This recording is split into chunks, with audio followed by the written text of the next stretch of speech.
Hello. Okay, guys, I'm trying to, I'm going to cover some information regarding the biological effects of electromagnetic radiation, radio waves, and microwaves. Now, it's a Eurasian, for the Eurasian communist countries, but I don't think EMFs or frequencies care where they are. So this is by the Defense Intelligence Agencies, United States of America. And oh, just a side note, um, you might not be able to see this, but this guy, Colonel William Lights Out. I don't know how you pronounce that, but he was just declared the, I guess, Deputy Assistant Secretary of Defense. When was this? March? Well, let's see. Anyhow, he was just given a Department of Defense announces new director for Defense Counterintelligence and Security Agency. And when I just looked at this real quick, let me see, where am I? Not. Where is he? Oh, well. Interesting. He has the UN flag is in the background of the picture, and he's also he's been part of action to, let's see, what is this? It's something about International Convention for Suppression of Terrorist Bombing. No, I shouldn't have said that word. Shoot. I'll use the D word and just call it dawning, but the dawning. But this talks about the state or government facility includes any permanent or temporary facility or conveyance that is used or occupied by representatives of a state, members of government, legislature, now they're talking about what they want to do is make it so, I mean, of course it's going to be illegal to bomb anything, so I don't know why they have to go out of their way for this, but infrastructure facility means any public or privately owned facility providing or distributing services for the benefit of the public, such as water, sewage, energy, fuel, or communications. That's a huge thing.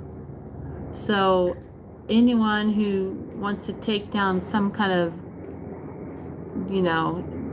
1, 2, 3, 4 plus, device that emits radio waves, they're going to be considered terrorists, even if they're protecting themselves. But anyhow, let's get back to this. So he's for the UN.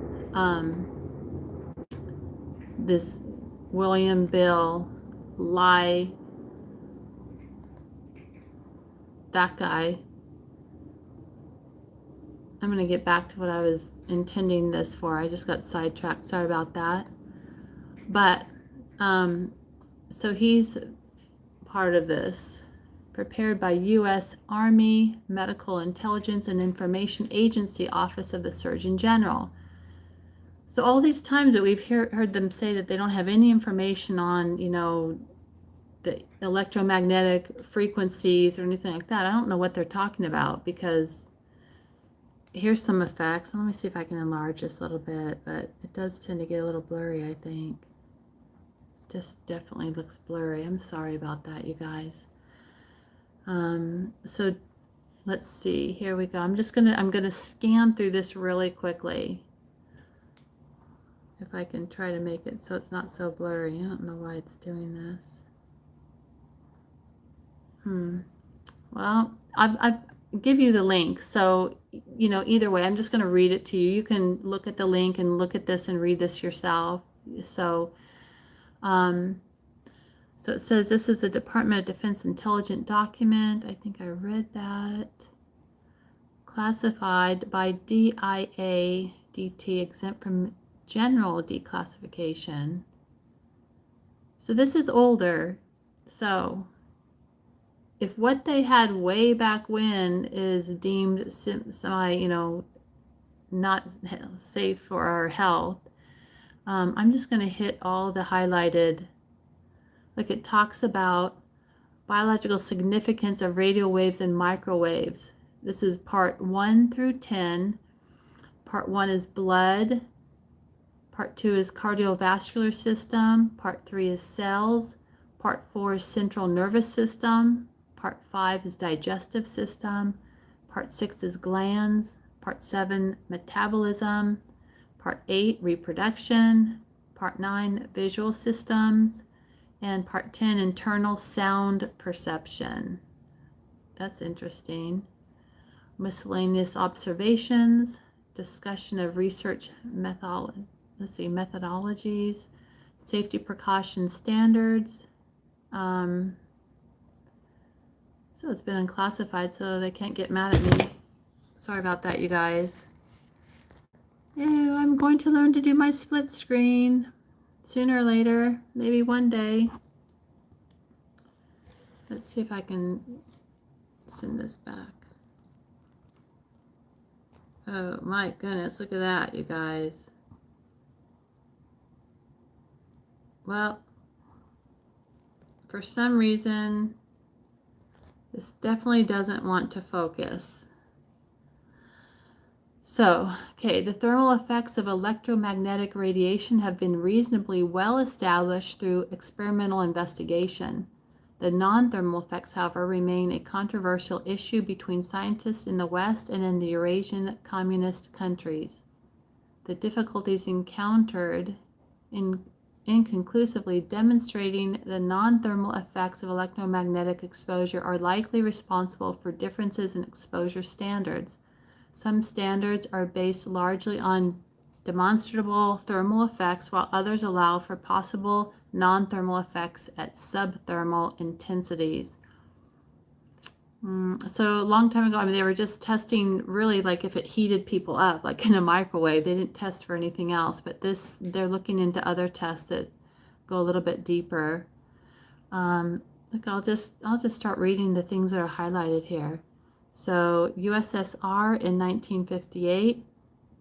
If the more advanced nations of the West are strict in the enforcement of stringent exposure standards, there could be unfavorable effects on industrial output and military functions. If the more advanced nations of the West are strict in the enforcement of stringent exposure standards, there could be unfavorable effects on industrial output and military functions. That means if we kind of give people the alarm or alert that what these EMFs are actually doing, it'll make it so the industrial output and military functions can't continue the way they kind of want to, if there's any rules or limits on it, right? I mean, like the FCC totally increased the allowable levels. Jeez. All right, so I'm just going to read these highlighted things. And this is kind of torn up, though. The potential for development of a number of anti-personal applications is suggested by the research published in the USSR, East Europe, and the West. Sounds and possibly even words which appear to be originating intracranially can be induced by signal modulation at very low average power densities. Have you guys heard of the voice-to-skull technology? That's the V2K. That's what this is probably talking about. Sounds and possibly even words which appear to be originating intracranially, that's like you think that it's coming from your own thoughts, can be induced by signal modulation at very low average power densities. Now remember, this is before 5G. So think about that. When people say they have, voices in their heads, I wonder where that came from. So combinations of frequencies and other signal characteristics to produce other neurological effects may be feasible in several years. So they want to produce neurological effects. The possibility of inducing metabolic diseases is also suggested. Animal experiments reported in the open literature have demonstrated the use of low-level microwave signals to produce death by heart seizure or by neurological pathologies resulting from breaching of the blood-brain barrier. So basically you could be, someone can just send some waves at you and you'd have a heart attack or a stroke, right? Wow. So there it says, as may be expected, the bulk of the research being done in this area is in the USSR. However, a notable volume is also being produced by Poland, Czechoslovakia, Bulgaria, Romania, and Hungary. Western scientist. Ever heard of Paperclip, Project Paperclip? Wonder if those guys came over here to do any nefarious activities. Again, I'm apologizing for the blurriness. So, Section 1, Introduction. The effects of radio waves and microwaves on biological systems has traditionally been separated into two basic classifications. 1, thermal effects, and 2, non-thermal effects. The thermal effects are widely recognized and the mechanism of action reasonably well understood. Non-thermal effects, however, are controversial since mechanisms involved are not clearly understood. Soviet and East European scientists believe that biological side effects occur at power densities that are too low to produce obvious thermal effects. So you're not going to get a warning that, hey, I'm heating up, so maybe something's, going to happen to me. It happens without you feeling it at first. You don't have like a heat warning. Such effects have been questioned in the West because experimental evidence obtained largely in U.S. laboratories does not corroborate occurrence of non-thermal side effects. Okay, let's see, divergence. This kind of talks about some political stuff. The exchange of scientific information on microwave hazards has increased greatly since the active participation of Soviet, Czechoslovak, and Polish scientists in the International Symposium on Biological Effects of Health Hazards of Microwave Radiation. It's in Warsaw in October 1973. So it's now generally agreed that biological systems irradiated with electromagnetic waves in the radio wave and microwave frequency ranges 1 kilohertz to more than 10 to the 5th power megahertz, which is what 5G is, right? Isn't that 60 up to 60? Absorb varying amounts of energy depending on the radiation frequencies and the physical properties of the system. Typically, however, 40 to 50% of the incident energy is absorbed by the biological system, that would be us, and the remainder reflected. In reality, only the shorter wavelengths represent any appreciable hazard as a result of thermal heating. So only the the shorter waves produce the heating. Radiation fields is the microwave range. Radiation fields in the microwave range vary in wavelength from about 1 meter to very short wavelengths on the order of a millimeter. Oh, incoming helicopter, can you hear it? The depth of penetration of the waves is also variable and again depends on the frequency, wave polarization, and the physical properties of the system, i.e. dielectric and geometric. But typically penetrations are on the order of 1/10 of a wavelength. Therefore, very short waves are absorbed primarily by the skin, while long wavelengths penetrate to much greater depths. Much greater depths. Okay, so this talks about heating, water. Oh, so the degree of heating, the degree of heating appears to be a function of the water content of the tissue and probably results from oscillation of water molecules or dipoles. Another possibility is a resonance absorption of energy by protein molecules of the cell. as might be expected. The actual damages resulting from a given exposure are functions of the thermoregulatory and active adaptation process that of the organ or animal. Okay, less vascularized tissues are more susceptible to thermal damage because of a poor ability to dissipate the heat. Therefore, crystalline lens damage or cataract formation may be observed. Does that mean fat people are going to be affected more?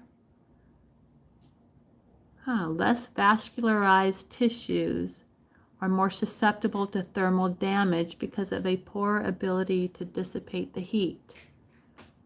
So crystalline lens damage or cataract formation. Oh, and also that stuff, what is that? Oh gosh, that stuff that they're trying to, Trump's trying to get it for the medication. That has really bad effects on, it's retinopathy or something. We'll talk about that later. So many techniques and indices have been employed to study the effects of irradiation on biological systems. These include body weight, biochemical studies, cardiovascular studies, CNS, that's the central nervous system, including conditioned and unconditioned reflexes, electrophysiological measurements, fertility and mutation studies. That means if your baby's going to come out with 2 heads instead of just 1. Histology and pathology studies. It means if your cells are going to get zapped. Metabolic studies, your thyroid, weight, all that stuff, temperature. Okay.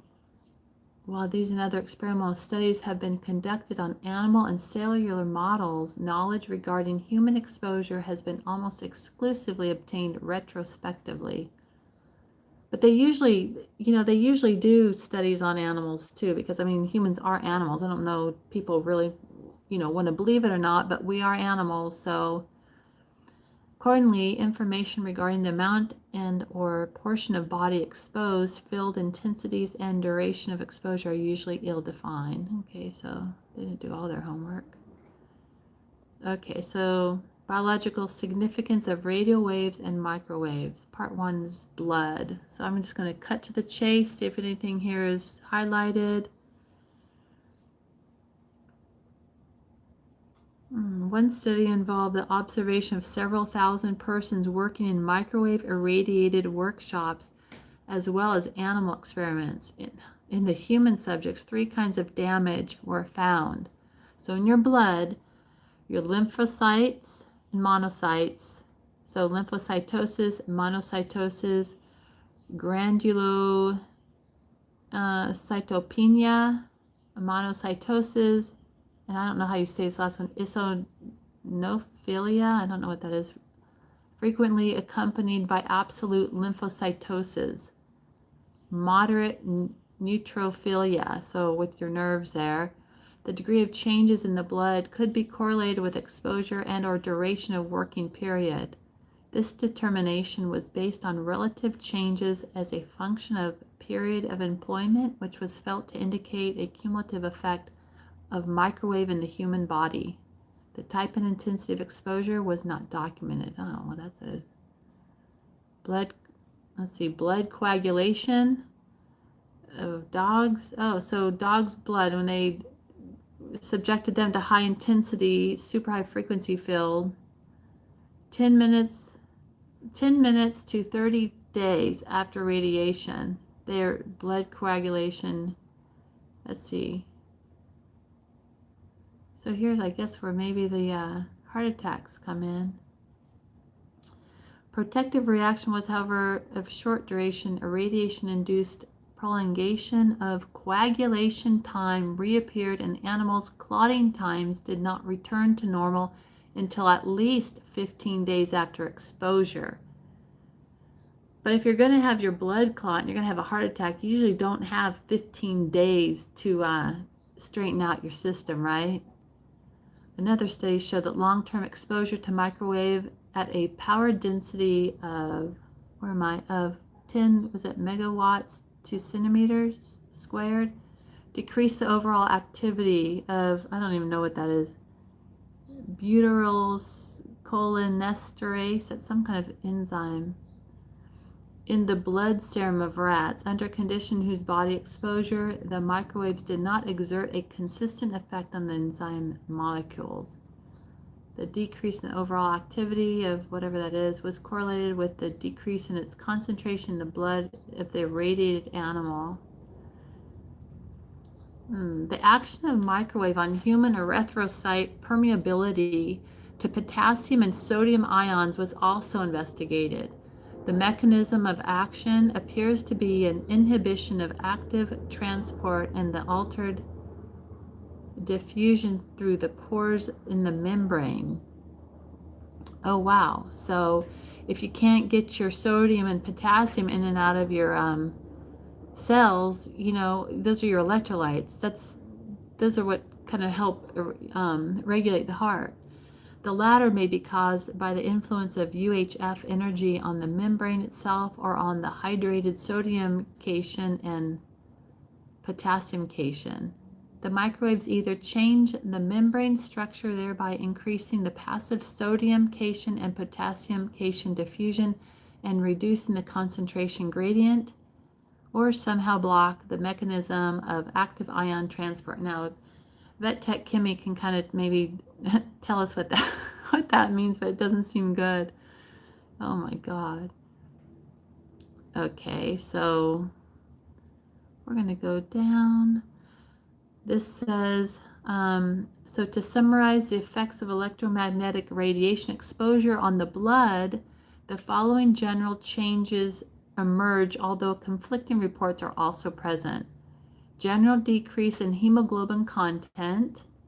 Hemoglobin is your oxygen carrying content for your blood. The hemoglobin carries the oxygen, right? Generally reduced coagulation times. That means you can bleed out. If you get cut or something or have internal bleeding, generally reduced coagulation times. That means your blood doesn't stop flowing. Decrease in leukocyte count. That's part of your immune system. Okay, so we're going to go to cardiovascular system. Heavy emphasis has been placed on investigations involving electromagnetic radiation on the cardiovascular system. Effects on hemodynamics include blood pressure variations and cardiac arrhythmias. Also included are reports of a slowdown of intraventricular and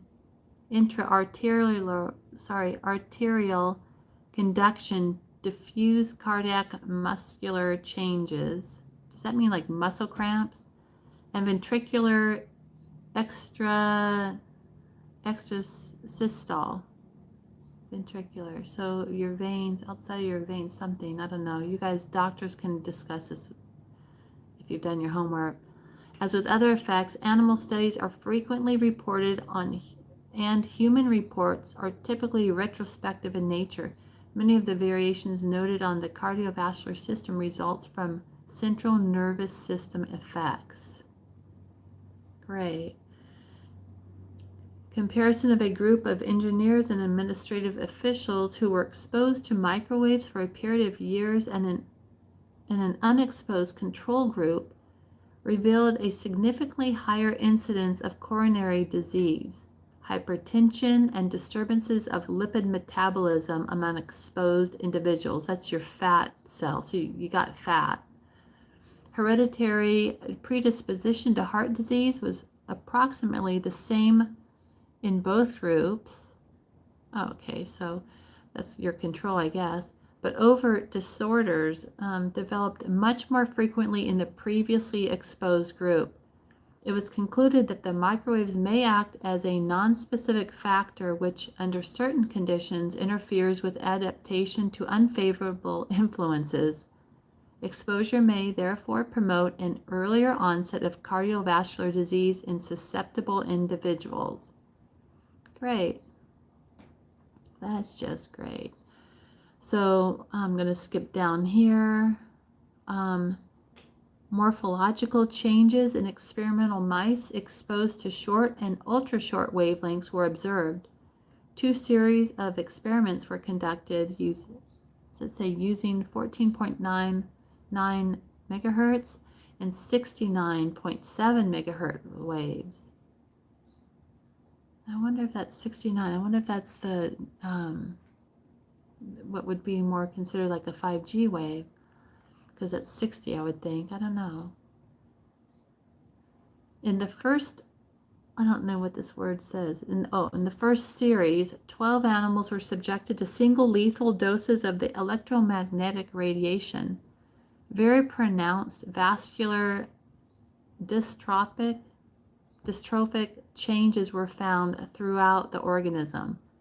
In the second series, 37 mice were given daily 60-minute exposures to non-thermal intensities for 5 months. Now, who of us here only uses our phone for 60 minutes a day? Really? I mean, 60 minutes exposure. So if we use our phone more than an hour a day, which we kind of, I think most of us do, just keep that in mind. It says 5 months. So in 5 months, morphological studies of these animals showed slight vascular disorders and compensatory proliferative processes in the internal organs, as well as dystrophic changes in brain cells. So their little brains got fried, or maybe they got little Alzheimer's or something. We'll find out, I guess. Maybe it'll say something. Personnel exposed to microwave radiation below thermal levels experienced more neurological, cardiovascular, and hemodynamic disturbances than do their unexposed counterparts. That means it does have an effect on us. Some of the cardiac and circulatory effects attributed to exposure include bradycardia, hypertension, and changes in EKG indices, sinus arrhythmia. Does that mean your nose gets stuffed up? What is that? Sinus arrhythmia. Extracetal, whatever, changes in, sorry, the type is kind of blurry, so it's hard for me to really make out some of the words. Changes in intraventricular and intra-arterial conduction, diminished amplitude of EKG deflections, etc. Oh, this says the cardiovascular effects have always been a primary interest. Therefore, it's likely that the research of this area will continue. So they should have done their research then, really. I mean, so shouldn't we be seeing more research? They said they were likely to continue. Since when don't you see something that says more research needs to be done? So I'm sure there's more research. It is not apparent if cardiovascular effects were first observed in animals or in patients suffering from so-called radio wave disease. It is probable that further research will more accurately establish hemodynamic variations in both animals and humans. Animals are humans. Greater emphasis will be placed on animal studies, which will allow for more precise dose response. Okay. So here's about our cells. You know, there's like one disease. It's called cellular malfunction. If our cells aren't functioning correctly, we're probably going to end up with some kind of disease. So whatever you want to put a name to it, whatever or however your symptoms might change, it's due to cellular malfunction. Okay, let's see what they go. I'll be quiet. It says in many cases, electromagnetic radiation effects occur at the cellular level. Therefore, tissue culture techniques provide a well-controlled and accurate method for study of those effects. Ultra-high frequency exposure of cultures of rat fibroblasts, monkey kidney cells, and human embryo fibroblasts led to degeneration of the culture in 4 to 6 days. Look at that. Rat, monkey, human, So maybe those are all the things that Gates is going to shove in the vaccines for us too. Just as a side note, I didn't say that. I'm just adding that. So ultra high frequency exposures of cultures of rat fibroblast, monkey kidney cells, and human embryo fibroblast led to degeneration of the culture in 4 to 6 days. Okay, that's good to know. You've got 4 to 6 days. The earliest degeneration occurred in primary cell cultures. Studies are now underway on cell permeability, cell interfaces, cell stimulation, and the electrical characteristics of nerve cells. Other block research will include study of microwave effects on mitosis. It's your cell division, right? Cell differentiation and subcellular deoxidation potentials. The data obtained from these studies of cellular and subcellular responses to electromagnetic stimulation will be highly sufficient, since they may lead to eventual understanding of basic mechanism underlying biological changes which occur during and after microwave radiation. So if this is the Department of Defense doing this study, or the intelligence, usually they're about weapons and stuff, right? So maybe they're just finding out that these microwaves are a great way to wipe out the population. Okay, so central nervous system. So we're talking about the central nervous system. Okay, so research on the effects of radio waves and microwaves on the central nervous system of humans was relatively widespread. Oh, we have lots and lots of different effects. A number of reports are discussed in this section, as well as research results regarding central nervous system effects on animal models and isolated nerves. Subjects exposed. I'm in part 4. Let's see, what page am I on, you guys, if anyone wants to follow it along at all. But so page 8, part 4, central nervous system, U. There's all these U's. I don't know. Subjects exposed to microwave radiation exhibited a variety of neurosynthetic disorders against a background of angiodystonia, that's abnormal changes in tonicity of the blood vessels.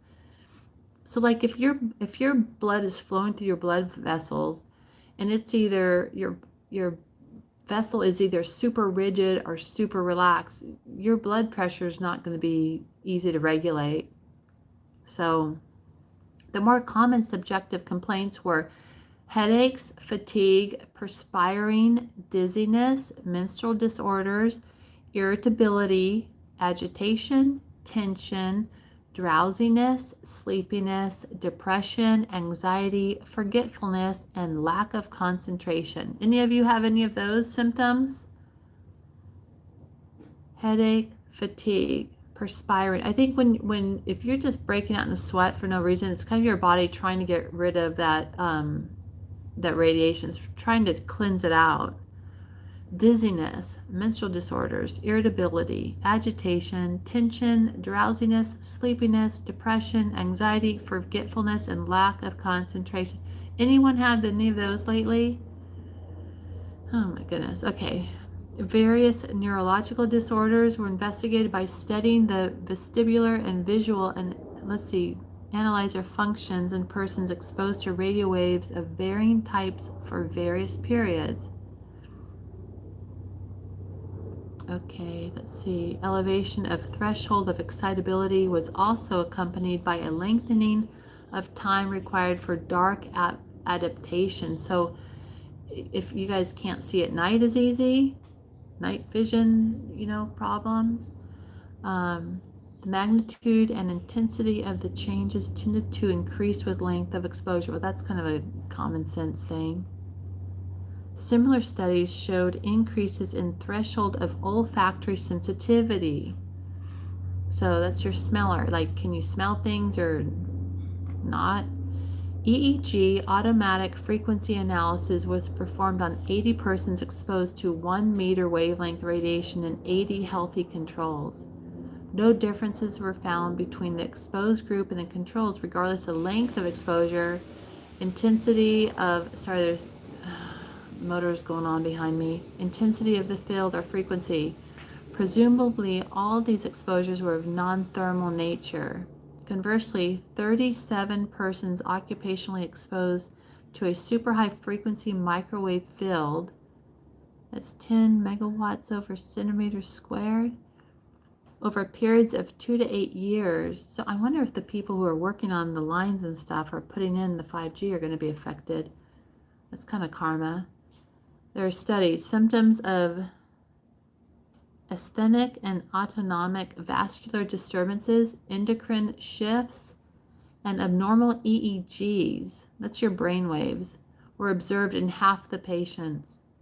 Their reflexes in response to light and sound were weak, distorted, non-existent, and their skin galvanic reaction to flashing light was abnormally intense and prolonged. Additional data will be required in order, of course, they need more data. Yeah, okay. So long-term experiments conducted on rabbits demonstrate that irradiation with intermittent or continuous low-intensity microwave fields elicit qualitatively and quantitatively different changes in the EEG. That's your brain waves. And also the thing about the 5G is that the wave frequency, it's not really consistent. It's more erratic, and that's even worse for us. Okay, so intermittent radiation had a more pronounced effect on the recovery time. Intermittent. It has also been observed that long-term exposures of humans to microwave radiation result in extremely flattened EEG patterns. That's extremely flattened EEG pattern. The EEG pattern is your brain wave. Extremely flattened. Does that mean flat-lined? What is this? How come this part's not highlighted right here?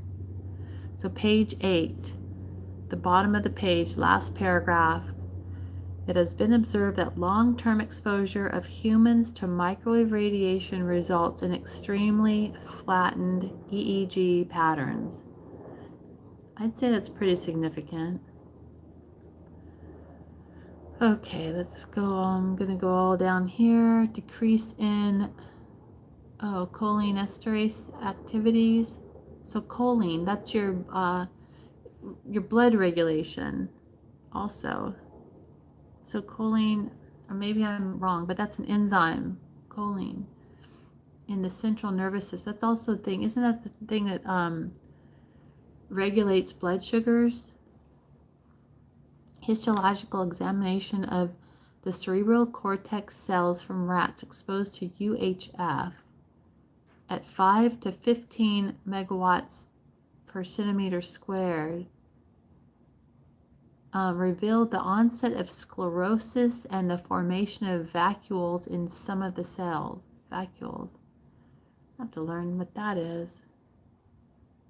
Probably should look through this before I...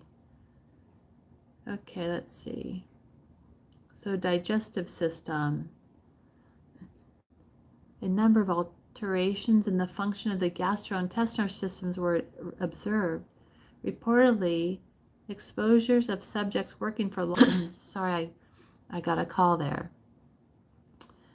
Where was I? Reportedly, exposures of subjects working for long periods of time in the presence of low-intensity centimeter and decimeter waves resulted in numerous disorders. These included dyspeptic... I should have answered that phone, made a three-way, because that's my nurse friend, and she probably know how to read all this. These included dyspeptic disorders and edema of the gums. That means your gums bleed. Are they puffy? Bleeding gums, alterations of gastric acidity, and a reduction of the tonus of evacuator functions of the stomach. So anyone having digestive issues, bleeding gums, gastric acidity, if it makes it too acid, you're going to have esophageal issues. If it's not acidic enough, if it makes your stomach lower in acidicness, you won't be digesting your food. So people get that leaky gut syndrome. So this talks about motor function of gastrointestinal tract, secretory function of the stomach. Let's see, I'm trying to scan it real quickly. So, upon repeat exposure was found, after partial denervation of the stomach, the opposite occurred. It was concluded that the waves had a dual effect, a mediated action through changes in the function of the CNS, that's your central nervous system, and a direct effect on the organ or its local innervation. In general, gastric juices increased and little change in acidity was noticed. This work tends to support observations of functional changes in humans and indicates that they may actually result from a central nervous system interaction. Other animal results are discussed below but do not relate to human observations. Well, I don't know why not. Let's see, high frequency radio waves on the content of nucleic acids in the digestive organs of rabbits was studied. The total nucleic acid content of the individual levels of DNA and RNA were assayed in the liver, pancreas, stomach, small intestines, and blood. It was found that the content of nucleic acids in the organs was a function of the power and duration of exposure. Low doses were found to considerably stimulate the nucleic acids, while higher doses reduced their content. Significant shifts in DNA content required very high levels of exposure. That's significant, but it's your RNA that repairs your DNA, so, right? In a similar study on frogs exposed to microwaves, the highest nucleic content was found in the pancreas and the lowest in the stomach. So basically it kills your enzymes. Again, low doses increase the total nucleic acid content. That's nucleic acid content, while higher doses induced insignificant increases or reductions in their content. So the effects of microwave on radiophosphorus reabsorption in the stomach, duodenum, ileum, and colon were studied in rabbits.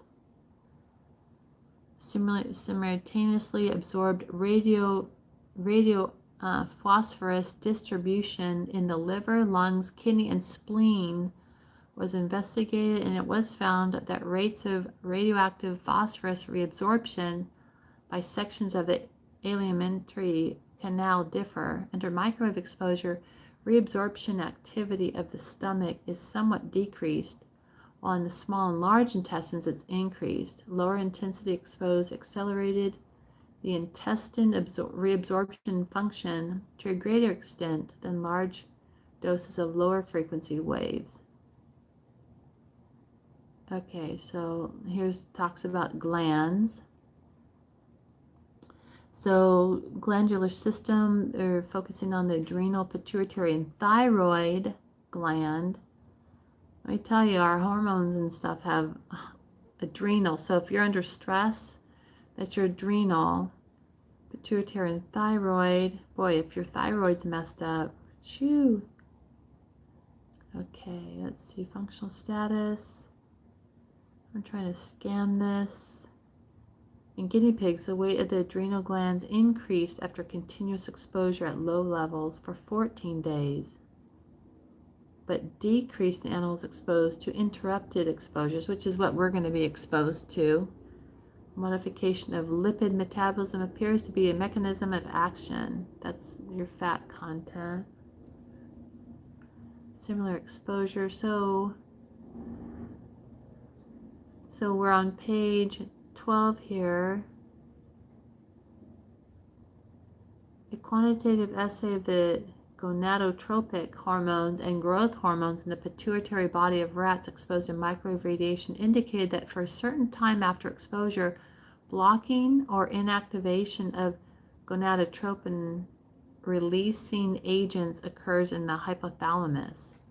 Both neural, hormonal, and pituitary gonadotropic hypofunctional effects resulted from whole body microwave irradiation. Something tells me that somehow that makes you sterile. I don't know. Maybe someone else can break that down. The general conclusions that can be drawn from various both animal and human studies of the anterior pituitary and adrenal cortex is that exposure to radio waves and microwaves at the thermal intensities results in suppression of the hormone producing functions, but exposure to non-thermal intensities tend to enhance production. Suppression of the hormone producing functions. It's interesting. Okay. Metabolism. Electromagnetic radiation exposure has been found to produce disturbances in carbohydrate, energy, and nitrogen metabolism in the brain, liver, and muscle. So disturbances in carbohydrate, energy, and nitrogen is probably why you're all tired. Nitrogen metabolism in the brain, liver, and muscles. It appears that under electromagnetic exposure, macroergic compounds become deficient due to dysfunction of the oxidative phosphorylation process and deranged metabolism of carbohydrates. With respect to nitrogen metabolism, radiation causes an intensification of the ammonia formation process in the absence of correspondingly more vigorous processes for its elimination. So if anyone's like peeing and you smell, instead of a normal urine smell, you're smelling like a pneumonia smell, that's probably one of the things. I don't know, someone else can break that down more, but nitrogen metabolism, if you get nitrogen buildup and ammonia buildup, great. That's just great. Let's see here. The role of metabolic disturbances of the heart in development of functional and structural changes under influence of low frequency impulse electromagnetic fields was studied. Test animals were rats, and it decreased their ATP, creatine phosphate. The ATP is like the energy of your cells. ATP.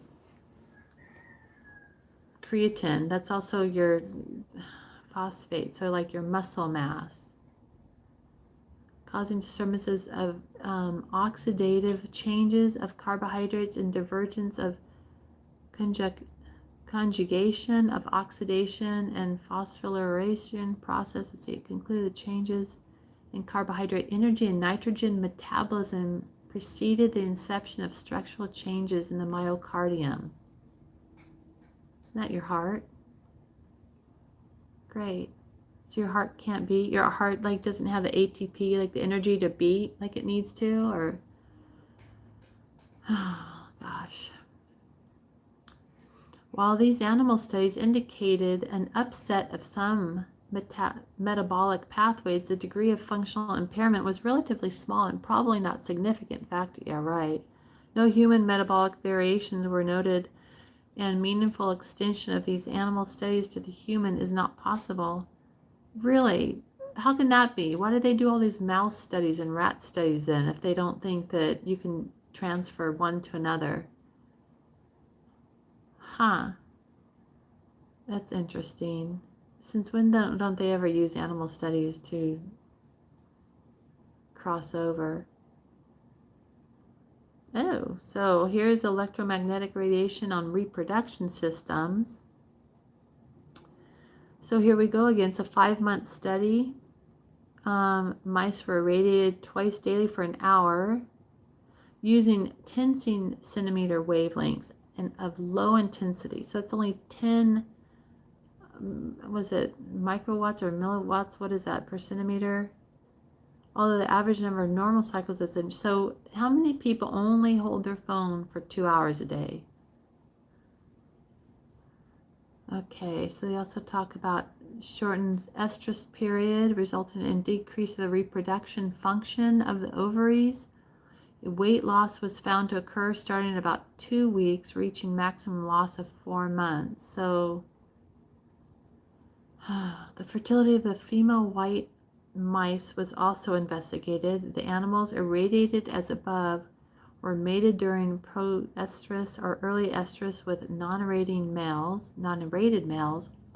Conception in 58 control animals was 94%. Oh, that's good. Oh, but only 75% in irradiated animals. Oh, so conception was only 75%. Long-term non-thermal microwave irradiation of male mice evoked diffuse changes in the testes. Subsequent mating of the animals resulted in reduction in the sizes of litter. So we're going to get smaller people. We're going to get little bitty people. Going to get little people. Oh my goodness. Female white mice were irradiated twice daily for 1 hour with, they basically put a phone near them, I think, with 10 centimeter waves of low intensity. Now remember, this is not a 5G. This is only the 2 and 3G, I think, testing. So these are tests for not of the 5G, of the smaller wavelengths. Up to 18th day of pregnancy, there were stillbirths. Oh, a significant number of weak newborn and general retardation of body weight gain and growth. Other researchers found similar effects in litters from females which have been exposed twice daily for 1 hour for 5 months prior to mating. So women, if you want to have babies, throw your phone away, get away from all your smart meters and your smart appliances. There's your good excuse not to go in the kitchen. So genetic effects, let's see, were observed.